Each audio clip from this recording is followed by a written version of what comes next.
Halo teman-teman, kembali lagi ke channelnya Omuzo. Nah, di video kali ini Omuzo bakal bahas episode perdana Ultraman Theo nih ya. Jadi kalian yang mau nonton Ultraman Theo udah bisa pastinya di RTV ya. Makin cakep. Nah, Ultraman Theo ini langsung kasih kesan yang beda guys dibandingkan serial Ultraman lainnya.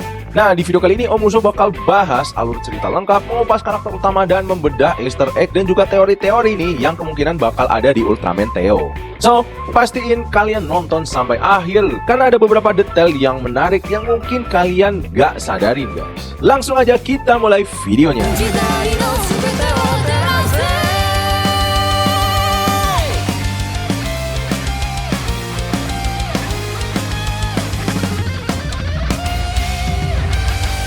Nah, di episode pertamanya nih dibuka langsung dengan tragedi guys ya. Jadi ini bukan upacara, bukan juga pesta, tapi langsung war ya. Dar-der-dor banget nih ya. Nah, di awal cerita planet H12 ini diserang monster luar angkasa yang bernama Vialoga guys.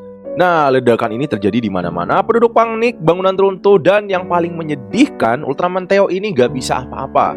Dia nggak berani dan nggak mampu buat nyelamatin planetnya sendiri. Ini sangat menyedihkan guys. Nah, adegan pembuka ini kita langsung diberitahu kalau karakter utamanya ini bakal membawa luka yang sangat besar.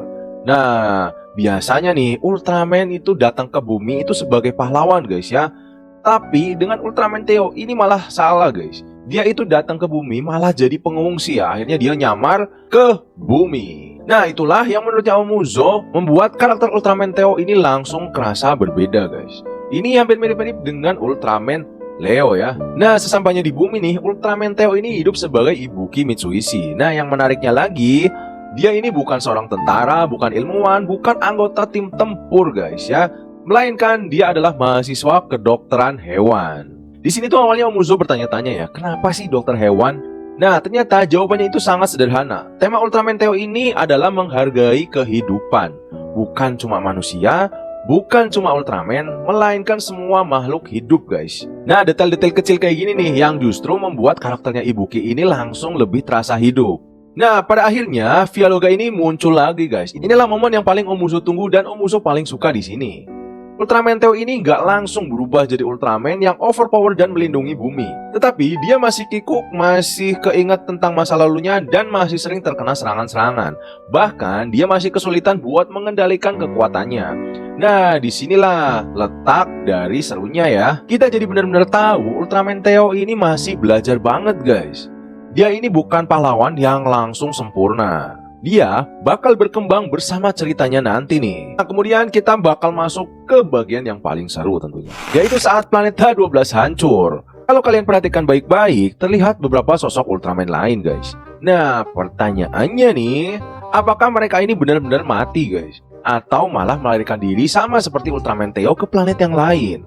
Nah, kalau mereka selamat nih, bakal kemungkinan nantinya akan bertemu Ultraman lain di serial Ultraman Theo guys, yang berasal dari planet H12. Nah, dan satu lagi nih teori yang menarik.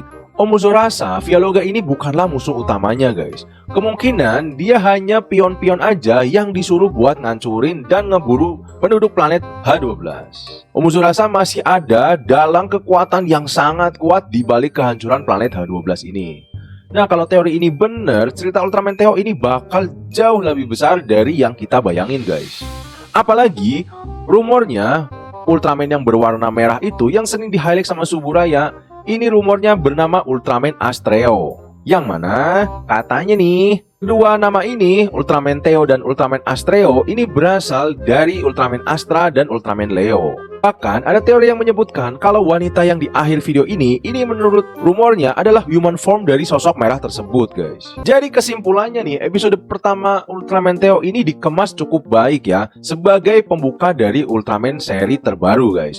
Visualnya keren, CGI-nya rapi, pertarungannya enak banget buat ditonton, musiknya juga pas, dan yang paling penting nih, karakter utamanya ini berhasil membuat penonton langsung peduli guys. Kalau Omuzo pribadi sih, Omuzo bakal kasih nilai 8 dari 10. Nah, sekarang giliran kalian nih. Menurut kalian, apakah Ultraman Theo ini bisa jadi serial Ultraman terbaik di era sekarang? Tulis pendapat kalian di kolom komentar ya. Jadi menurut kalian gimana guys? Jangan lupa klik like, subscribe, dan juga aktifkan lonceng notifikasi supaya kalian gak ketinggalan review episode selanjutnya nih. Tentunya Om Uzo juga bakal bahas setiap episodenya lengkap dengan teori dan juga easter egg yang mungkin kalian lewatin. Segini dulu buat video Om Uzo. Sampai jumpa di video selanjutnya. Bye-bye.